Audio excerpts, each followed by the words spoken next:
So the topic tonight of women in politics is a story that's been part of the Jewish story for as long as there have been Jewish women in the world. This is Deborah, a prophetess and judge, who made waves in Israel as a leader. But it hasn't been a smooth trajectory for all of Jewish history for women. In fact, there have been Jewish women throughout our history who have really been change makers, like Rakeea, who was the first female rabbi from Berlin in 1935. Tonight we're going to look at a few of the women who have been change makers. If we go back to our Torah, we know that there is a lot of patriarchy in Torah. That there was a sense of fathers giving blessing to their sons, like here we see in Rembrandt's famous picture of Jacob blessing Ephraim and Manasseh, and even more than that, of fathers passing on inheritance only to their sons. But we meet in Torah these daughters of Stilwell. There actually are five. I don't know, there are four in this picture, but the five daughters of Stilwell, whose father dies with no sons and no inheritors, and they go to Moses, and they petition Moses for inheritance. Moses goes to God, and God says the daughters are just. And already these women have changed Jewish history and history for all women to be able to inherit from their fathers, to be more than a vessel to the next generation. For a lot of our history, we know women haven't been able to make policy. So much happens behind closed doors, on the golf course, in smoke-filled clubs like this one. To stand up to a patriarchal system takes guts. But first, you have to get into the room. Queen Esther, she's perhaps our most famous biblical woman, who found her power by making her way into the room. She knew how to play within the rules of the palace to achieve change. She knew that she first needed to get into that room with her husband. Now she's a partner at the table. She is in the room and she can call the shots. She can point to the wicked Haman, to King Ahasuerus, and be heard because she has claimed her seat in the leadership. Through so much of Jewish history and more broadly in secular history, women were often not seated at the conference table. Many women were relegated to difficult conditions. This is the Triangle Shirtwaist Factory in New York, the beginning of the 20th century. And in 1911, there was a terrible fire, one of the deadliest industrial disasters in the history of New York and the US. 146 garment workers died, 123 women, 23 men. And Rose Schneiderman, a prominent activist, gave a speech to an audience made up of the union. And she used the fire as an argument for factory workers to organize. We begin to see many more activists among Jewish women during these years of the early 20th century. In North America and in Europe, where Jewish socialist groups created opportunities for Jewish women to find their political voice. We have women from this Triangle Shirtwaist Fire who find their place to create new laws. Has there been a tipping point in which women became not just political agitators, but officials with powers to legislate? This is within many of our lifetimes in which there were no women on the floor creating laws. But Bella Abzug, she was a Jewish woman who said it should be different. When she was 12, she took upon herself the custom to say Kaddish, even though it had been reserved for men. And she decided that she wanted to found a new organization for women to have political power, the National Women's Political Caucus, to have more women run for office. At her funeral, Geraldine Ferrero phrased it another way about Bella. She didn't knock politely at the door. She didn't even push it open. She took it off the hinges forever. In Israel, women have been part of the political process for all of its modern history. We're all familiar with Golda Meir and her prominence as a leader in the world. But women have also taken a strong lead in the tradition of our matriarchs to stand for justice. We see those who stand for the fight for freedom of women Anat Hoffman is a hero of mine who has served many years as a city councilor in Jerusalem and argued on behalf of women in Israel in the Supreme Court. She's been working as a founder of the Nashot HaKotel, the Women of the Wall, to secure the right for women to pray at the Kotel as they want. She's been arrested many times for wearing a talit, but many other women have also come, and young women like this, to pray as they like and to find access. So, of all of the women that we have met in this 4 minutes and 59 seconds, what have they done? What commonalities do they share to make possible options for change? We see here these women of different instruments and different dress, yet all standing together as part of our history. I think that we see that there is a sense of justice that stems from our Jewish voices. The sense of obligation to pursue justice means that we are commanded to do so, but also that we have values that are handed through the generations, teachings that help us understand how important it is to follow the example of our mothers before us. This is a picture of me from the Women's March here in Vancouver last year.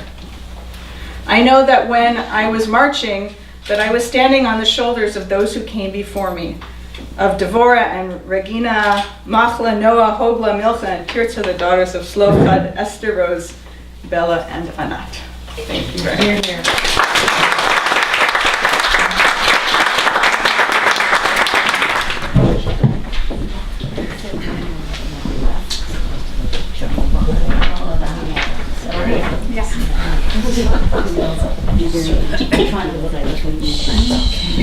So in 2015, I had the opportunity to speak at a federal NDP rally. I was 15 years old and I was extremely nervous. But my mom told me just to look at her, pretend like I was only speaking to her just like we had practiced. So I got on stage, looked down at my paper, and when I was ready, looked up to where my mom was sitting. The first thing I see is her sobbing in her seat.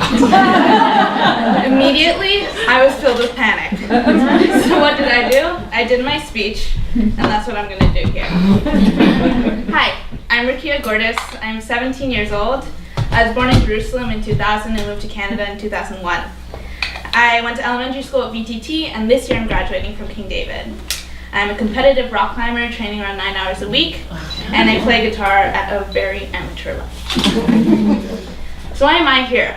Well, I'm a woman, I'm involved in politics, and I'm young. I guess I'm here for you to see where the future of politics is going to be for the Jewish community. I'm definitely not an expert, but I can share with you the experiences that I've had. I've had a variety of experiences in the volunteering in the political world, and they have truly shaped me into the person that I am today. And I hope to share with you some of the lessons that I've learned. This is the big purple house that I've grown up for the past 15 years with my parents and my younger sister. In our house, we value openness and a lack of judgment. We believe in making our voices heard while supporting others. And one of the ways that we do that is by participating in marches. I've participated in many marches in my life. I've been to Pride for many years, supporting my friends in the LGBTQ+ community, and I've stood alongside my friends in the Indigenous community in every walk for reconciliation. I've also grown up in the Or Shalom community, which is an actively political community welcoming people from the LGBTQ+ community, intermarried people, people of color, and anybody who is curious about experiencing Jewish values. We truly embrace Big Tent Judaism. Jewish summer camp changed my life. I went to Camp Miriam for 5 years. It's the most welcoming, thought-provoking community I've ever had the chance to witness. It's youth-run and values deep, active, progressive thinking. At camp, we have an activity called Tolat Shikwa, translated to group discussion. We cover a variety of topics like Israel and its complicated conflicts, racial injustices, religious discrimination, and more. It allows kids from a young age to explore and challenge their beliefs in a setting that encourages understanding and questioning. In addition to my camp community, I'm part of many other communities in Vancouver as well. My first Folk Fest was in 2004. I've been to the festival for many years of my life, and after volunteering for a few of them, a valuable lesson that I've learned is to start really, really young. Volunteering really gets into your blood. As I said earlier, I volunteered in the 2015 federal election.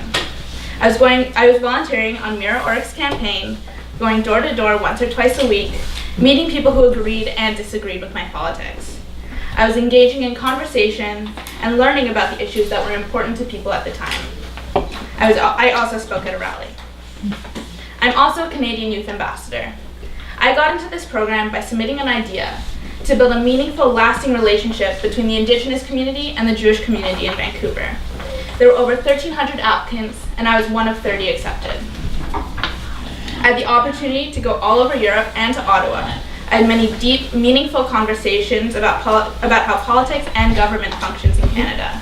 I was mentored by MPs, senators, and other political officials who continue to inspire and encourage me to volunteer in politics to this day. I also volunteered in the 2017 provincial election. I was going door-to-door campaigning, mostly on election day, trying to get out the vote. I've worked on campaigns that haven't come out in our favor, but I've been very fortunate to volunteer on campaigns where we were victorious. I've learned many lessons through my time volunteering in politics, and here are a few of them. The first lesson that I've learned is that for democracy to work, I've learned that you must actively participate in it.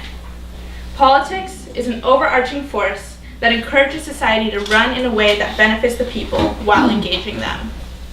Just last week, I co-led a school-wide assembly at King David for Orange Shirt Day, a day to remember the people who survived and didn't survive the tragedies of the residential school in Canada, and a day to encourage and learn about reconciliation.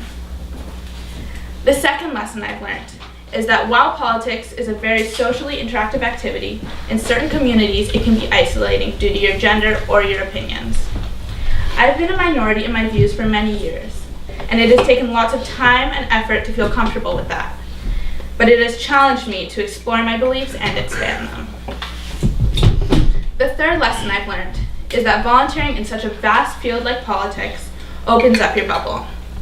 I would never have met the amount of people that with the vast variety of opinions and views that I would have if I hadn't been so involved in politics. So where do I see myself going in the future? Hopefully I'll be at McGill next year. I want to go into a social justice-oriented career, but I don't know if that's going to be law, nonprofit work, politics, or maybe something else. I'm going to continue to volunteer in politics while encouraging others around me to do the same. I feel incredibly privileged to live in Vancouver, BC, and Canada, a city, a province, and a country with civil debate and reasonable politics. Watching our southern neighbors has fueled my generation to become more involved and informed than ever. I'm so inspired to see youth so interested and passionate about the future of our country. So I'd like to say the biggest toda to a few people. First to Kara for organizing this event and for supporting me through this process. To Mira Orrick for encouraging me to speak here and for never giving up on me. To my fellow speakers for inspiring me to be more involved and educated, and of course to all of you for coming tonight. Thanks again and have a good night. Thank you, John. As he said, he's my future son-in-law, so Bev is my future fellow mother-in-law, and I look forward to that. And Carey is going to be the rabbi, so I feel like I've got I'm a new campaign for something. Anyways, thank you, Tara, for organizing this and inviting me, and thank you all for giving up what's a lovely last evening before we go into the long winter. So the title of my presentation is Pearls, Politics, and Power. And in the interest of Google and plagiarism, I think that was a book I read when I first decided to go into politics. But politics for me, I describe as the last 8 years the most fun I ever had with my clothes on. I love politics. There is nothing like it. I consider myself very fortunate to have had 2 careers where every day you get up and you have the opportunity to help people. You can't beat that. So I want to encourage you, whether you're 17, and I apologize for having my back to you both, or 77, now's the time. Politics, I don't think that's the second slide, but anyways, politics is who gets what when. That's the most important thing you're going to learn tonight. Would you like me to manually move it as you go? I just want to make sure you're in order. This is 5. No, so you should be on 3, right? Okay, so this is important. This is the background you need to know. Politics is what happens when more than one person is discussing what to do with limited resources. So you may think you don't like politics, but you do it every day. With your friends, with your family, with anybody you meet. When resources are limited, you have to talk to people. So you are involved, whether you want to be or not. We'll do it manual, okay? So we did. Politics is who gets what where. This is the most important thing. This was taped to my refrigerator for 8 years. I found it in the newspaper. Martha Gellhorn, who was Ernest Hemingway's one of his brighter wives, said, "People will often say with pride, 'I am not interested in politics.' They may as well say, 'I am not interested.'" We got problems. "I am not interested in my standard of living, my health, my education, my future, anyone's future." And I know there are people in this room who say with pride, "I'm not interested in politics." Okay, I'm lost. We need to be on slide 4. We're gonna go to manual. Okay, Yeah, that we're sounds good. taking you in a different car. Okay, Yeah. that's good. With thanks to John for making these slides. Which slide are we on? We're one after Martha Gellhorn. That's this one. Stop here. Here, good. Most of the quotes I'm not attributing to the authors. If you're interested, you can ask me. But the reason I put the name on this one, because Plato lived a long time ago, and some things about politics have not changed. One of the penalties of refusing to participate in politics is you end up being governed by your inferiors. I know we've all gotten up in the morning and said, "I could do a better job than that." And you could. That's what Gordon Campbell said to me when he recruited me. "Don't you think you could do a better job than 98% of the people there?" And I thought, yeah, I do. So I jumped on the train. So what is power? Power is the ability to influence what people believe, what they think, and importantly, what they do. Okay, so women, what's the problem? 50% of the population, less than 25% of the representation. Women wait to be asked. We have to stop. Next slide. The voters, this is important if you actually want to get involved in politics. The reality is the voters do not discriminate, but party nominations do. And that's why we're here, really.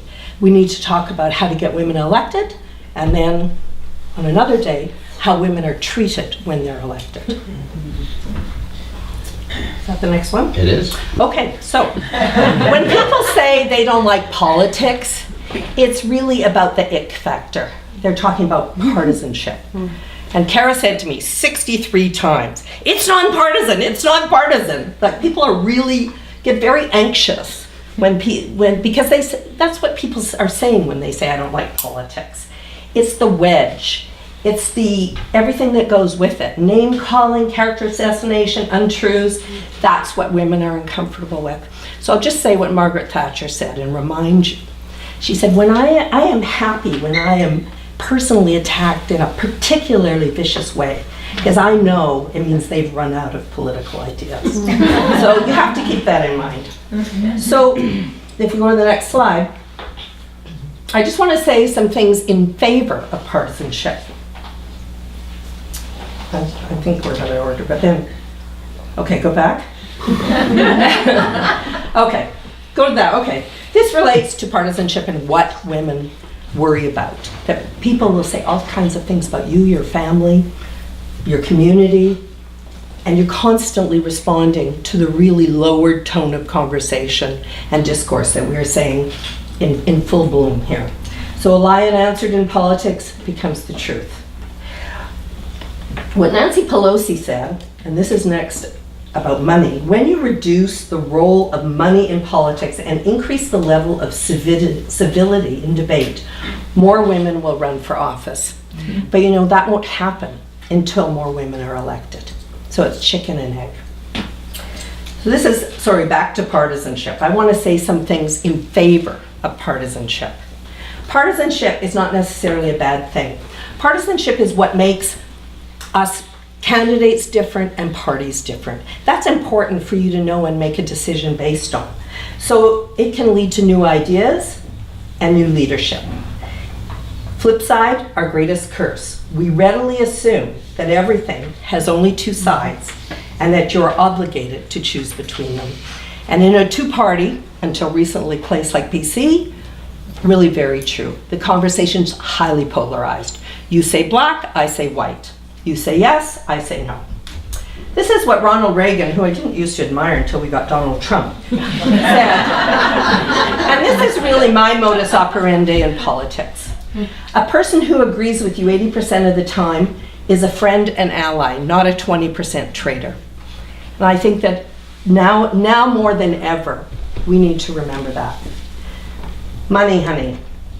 Politics has gotten so expensive that it takes a lot of money to get beat with.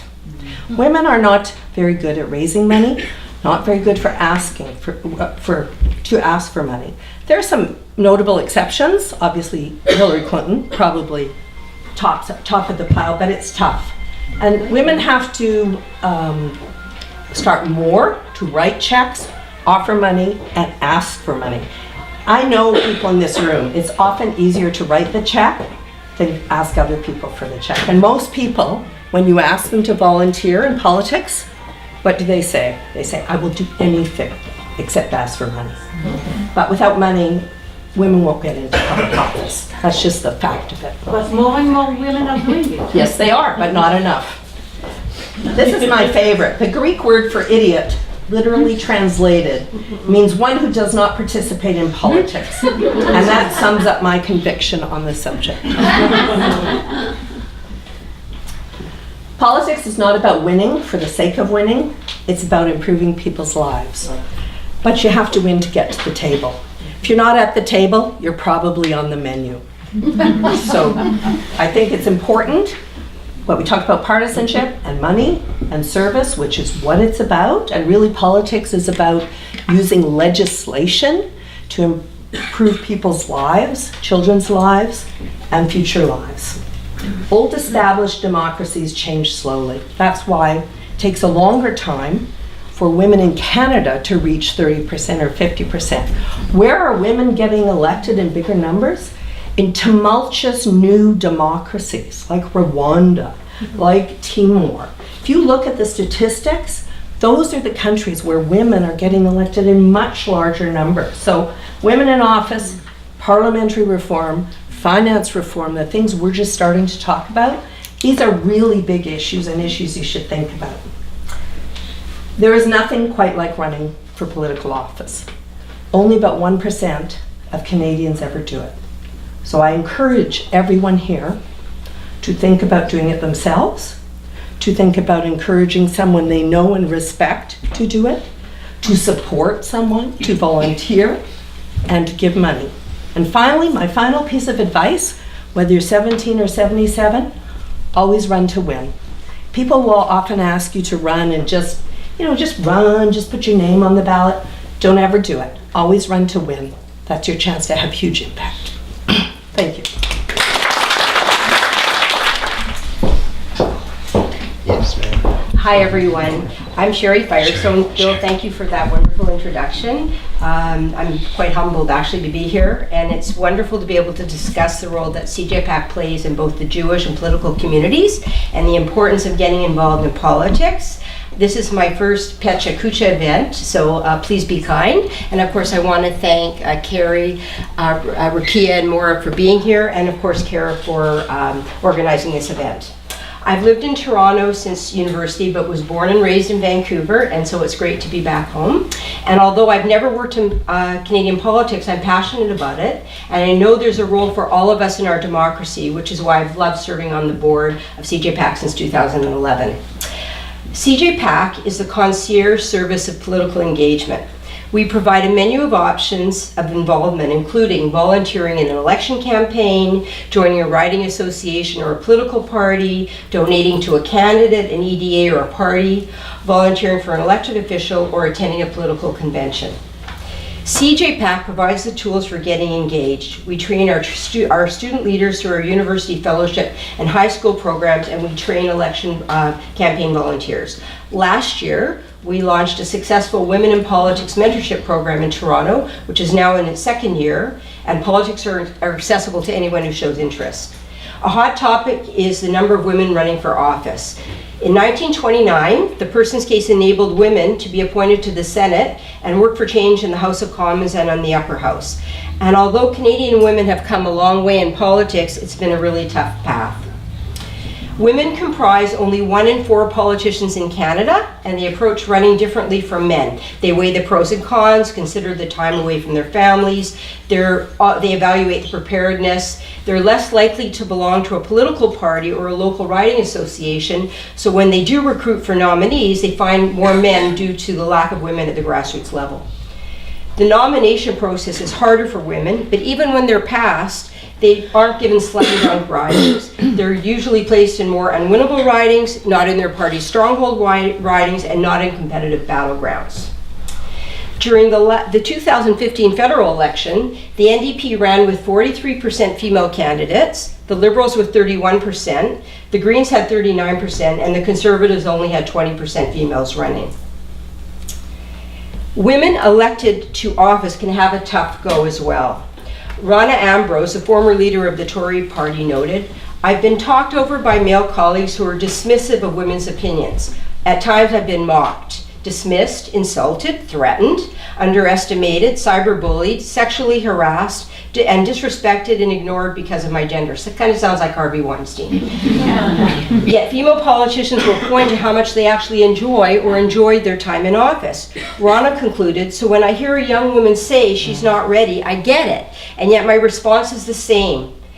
The opportunity to change lives outweighs anything, and if you have the passion, you're worthy, you know you're ready now." This is a prime example, Rakeea. Your former Premier, Christy Clark, who lost a very close election, said, "Politics isn't a happy job. It's not a fun job, really, but it's a fulfilling job, and it's really interesting, and I so love doing it." Now, while it can be tough for women running for office, it's usually a very rewarding experience. As more women get involved, the easier it will become for those who follow. And an interest in politics doesn't have to mean running for office. There are many other ways to get involved, including working as a political staffer. Over 200 women have been trained through CJPAC's Fellowship and Generation Student Leader Program, which Rakeea is going to be starting in our program, and we're so honored to have her. It's our benefit. And many of the young female participants in these programs have gone on to very successful careers in politics, and I'd like to highlight just a couple. So my colleague on the advisory board, Melissa Lansman, got her start in politics in the inaugural year of the CJPAC Fellowship Program in 2006. She served in 3 capacities with the former Minister of Foreign Affairs and was the Director of Communications to the previous Minister of Finance. She is a member of our CJPAC Advisory Board, and she's also a mentor in our Women in Politics program, all while working as a busy executive at CIBC in Toronto. Kelly Bryant is a Vancouver girl and was part of the fellowship program from 2014 to 16. She now works as a policy assistant with the Minister of Labour and was a Liberal Party of Canada's National Field Coordinator. She credits CJPAC and the fellowship with kindling her love of politics and affording the connection needed to help jumpstart her career. I'm so proud of our Women in Politics mentorship program, which started last September and included 20 mentors and mentees. We held numerous networking events and just launched year 2 of the program. The mentors have all had diverse political backgrounds and have been so easy to share their knowledge. We want to launch a similar program here in Vancouver. I'd love to see more women in our community mentoring those just starting out, or those who simply want to learn more about what a career in politics might involve. And I know the women of this great and most beautiful city, my hometown, have lots of stories to share. So why do we have political engagement? In the last election, there was a big increase in voter turnout from 58 to 66% overall, most notably amongst younger and first-time voters. While this is great news, political engagement remains low. 55% of us volunteer our time in charity work, but only 10% volunteer in an election, donate to political candidates, or are members of political parties. These low numbers are surprising, but just by volunteering a few hours in a campaign or in an elected official's office, we can have an impact and make a significant difference. Because the Jewish community is so small, it's incumbent upon all of us to get involved. While we may be small in numbers, we can have a huge impact and certainly punch above our weight. While there are challenges facing women entering political careers, as Moira pointed out, CJPAC provides programming and support to encourage community members and specifically women to get involved. I really hope that this presentation has inspired some of you or all of you to get politically engaged. The 2019 election, believe it or not, is almost around the corner, and now is the time to make it happen.